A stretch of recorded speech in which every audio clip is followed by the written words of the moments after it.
I'm Carrie Gracie. My guest today is a diplomat, Sha Zu Kang, Chinese ambassador to the United Nations.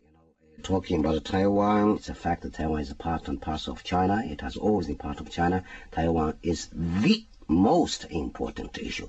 That is to say, this issue on which we don't have any room for compromise. Why don't you just shrug and let the Taiwanese do their own thing? Well, I think for any sovereign country in the world today, no country will tolerate, the division of the country forever.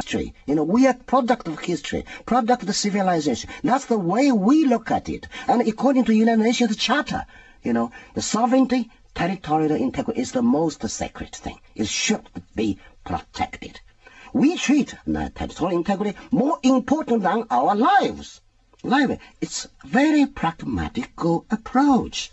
No force on the world can shake Chinese nation's determination to achieve the unification of my great motherland.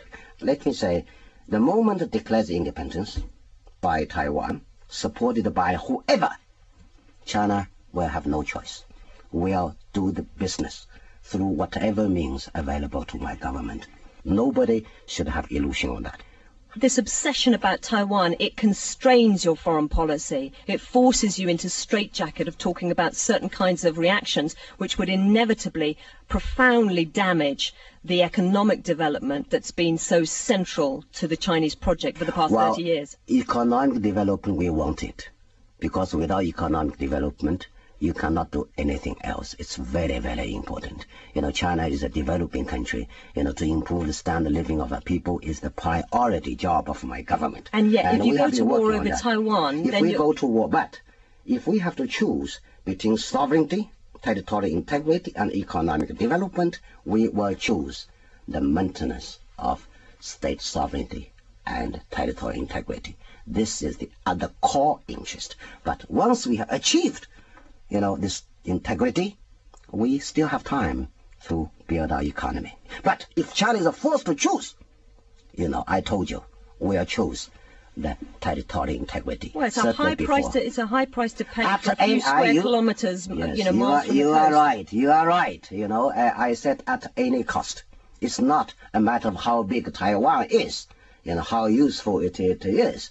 But for China, 1 inch of the territory is more valuable than the life of our people.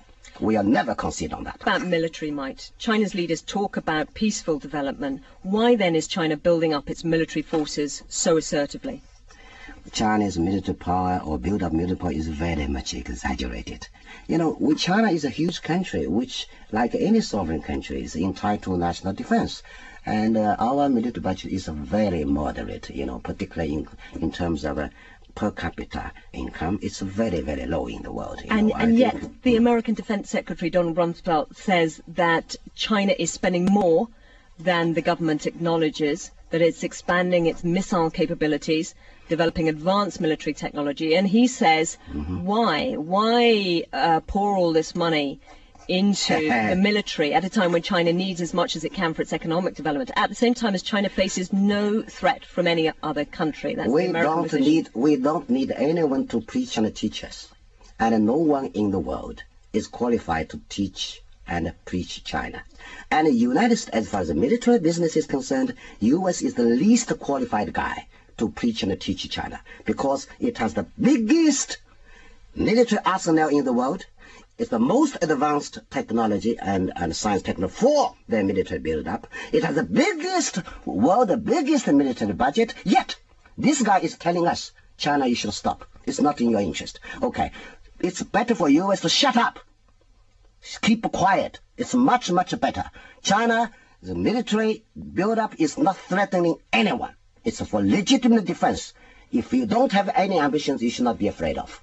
You read our history. China have not sent any. So we are not fighting anywhere. We are not killing the innocent people anywhere in the world today. But look what they are doing today.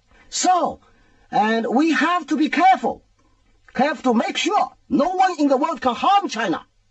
We are determined to defend our country. With little bit military increase, they are trying to make a huge story about it. I want to tell U.S. that are you the number one? Is it true that you have almost 50% of the world military budget?